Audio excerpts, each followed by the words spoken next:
Welcome back to Bitcoin 2024. We're here in Nashville. I'm joined by everyone's favorite Bitcoin senator, Senator Cynthia Lummis of Wyoming. Couple questions I wanted to ask you today. The big elephant in the room being Bitcoin Strategic Reserve. What's happening with that? Are there any insights you can share with us? Well, we'll be making an announcement tomorrow here at Bitcoin 2024 in Nashville. Thank you for having me on, Alan. We're about to hit 35 trillion in debt in this nation. So we're getting to the point where about 120% of debt to GDP, which is the scary zone. And so we can't go on blindly just printing money 24/7 that has nothing to back it. And further, Congress has got to quit spending money it doesn't have. Because when we run out of buyers for our debt, because there's just too much of it, we end up buying our own debt. And so it's a vicious circle. Because of that, and if you look at other strategic reserves like oil, for crying out loud, the government owns 23% of the land in this country. Those are ways to store value. But there's one better, and we're going to hear about it tomorrow.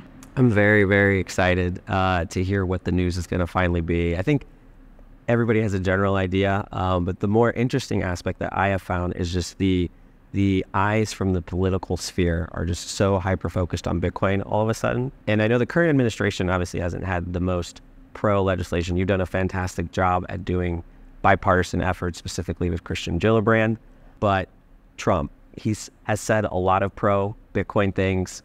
What would a potential Trump presidency do for Bitcoin and maybe potentially the announcement you guys are going to make? Yeah, I think that it's going to be a game changer for this country.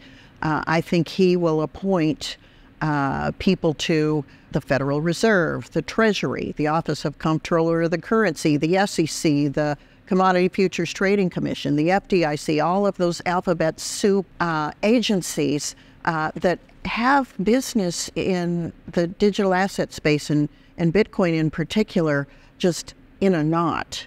People want to comply with the law. But if you don't know what the law is, you're stabbing in the dark at trying to hit the compliance target.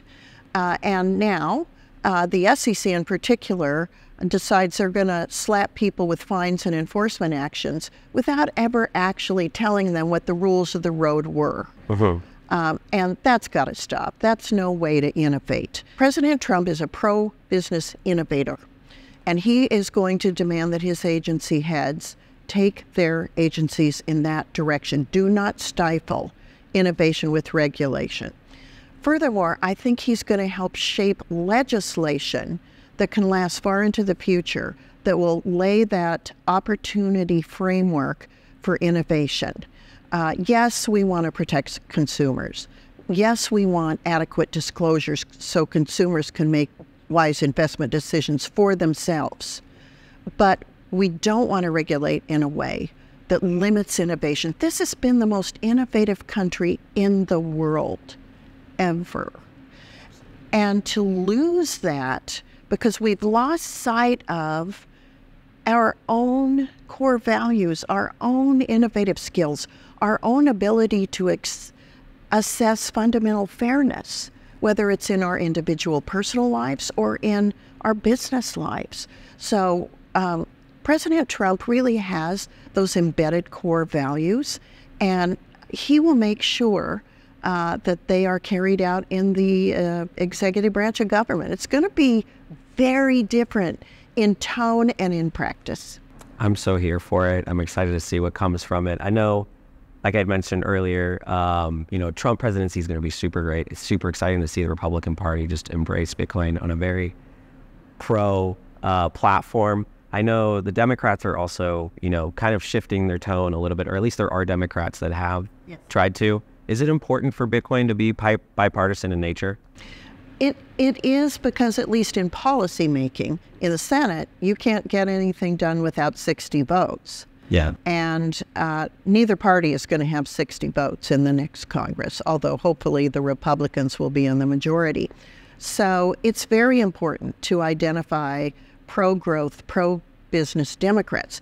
And we had a chance to do that earlier this year. There was this really mundane accounting rule at the SEC called Staff Accounting Bulletin 121. Okay, so we wanted to do away with it legislatively. And it passed the House, it passed the Senate, went to the president's desk. He vetoed that on a Friday night, sort of under cover of darkness, so nobody would notice. But what we noticed is who was there with us, standing with us in support of that legislation in both parties. And I think the Democrats were surprised that a piece of legislation that technical and in the weeds was embraced by Democrats and Republicans alike. So that was a good sign. And I think that Democrats need to wake up at how mature these assets are becoming, and especially Bitcoin. It now has the durability and the acceptance to be very mainstream. So you have the very same banks and investment firms that were trashing it even 4 or 5 years ago. And now they're offering exchange-traded funds in Bitcoin. So the naysayers are finally realizing this is for real. This is a legitimate asset class. It needs to be involved in any diversified asset allocation, whether it's an individual's retirement fund or a business entity. And then when you look at somebody who has so capably integrated it into their business model, Michael Saylor of MicroStrategy, and we've got real-life examples that have withstood enough time to prove the use case for Bitcoin. It's the gradually then suddenly we were earlier talking about. So Parker Lewis wrote a book called Gradually, Yet Suddenly, and it's kind of turned out that way. Bitcoin just gradually grew, quietly, had sort of hobby investors at first, and then moved into the mainstream of a certain segment of the population, but not the whole population. And now suddenly it really is part of the big picture. You have a presidential candidate and former president coming to Bitcoin 2024. You have more U.S. senators than have ever been at Bitcoin 2024. You have Elon Musk. You have really big name speakers. And they're here speaking because they now understand the benefit of this asset class in their business and how it can help move America back to a place where our individual sovereignty and freedom is in first place. Absolutely. Well, and you had mentioned bringing in all these former naysayers, and there's a lot of Democrats here too, along with all the supporting Republicans. What kind of message do you think that's sending to Washington and maybe just the American people as a whole?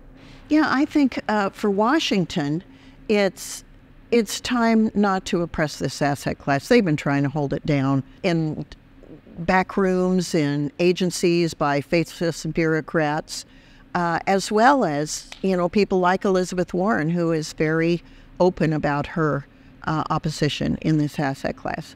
And individuals, when they see leaders looking askance at something like this, it makes them nervous too. Now that we see people embracing it, whether it's Larry Fink, at BlackRock or politicians, it gives an air of credibility that the politicians don't deserve, but that I think gives people a level of comfort. It's very awesome. And last question, it's a little bit of a personal question. If you had to describe Bitcoin in as few words as possible, what is Bitcoin to you? The fewest words is freedom money. I love that. And digital gold. No better way to describe it. Well, Senator Lummis, it's been a pleasure, and thank you for the time. So nice to meet you. I hope I'll see you again soon. Yeah, definitely. I mean, I'll be on the news desk at some point. I don't know if you're going on the desk yourself, but...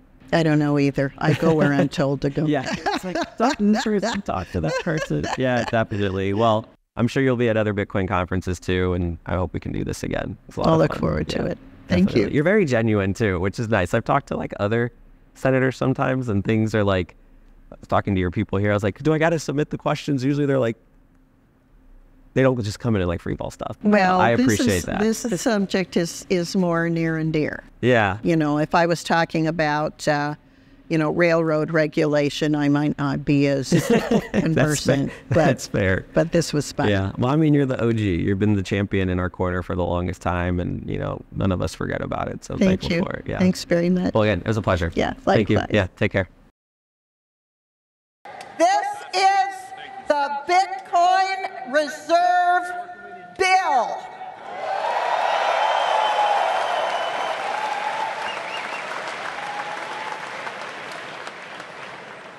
I'm reading from the text.